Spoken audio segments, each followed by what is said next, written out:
Я, Руслан Гвашев, делаю это заявление в надежде добиться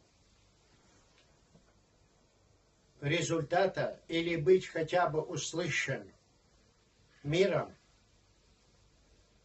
воспользуюсь своим правом, своей жизнью,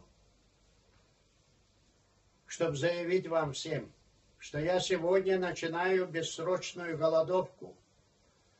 Голодовку в знак протеста необъективного, несправедливого, предвзятого, циничного отношения к моему народу.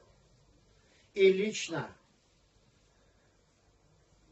против судилища, устроенного надо мной, я заявляю этот протест, и этот мой последний жест должен обратить внимание на вопиющие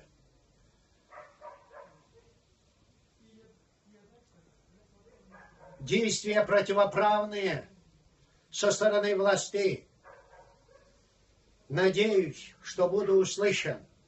Завещаю Марине Дубровиной, моему адвокату, довести до логичного завершения и отстаивать мою правоту на всех инстанциях в Российской Федерации.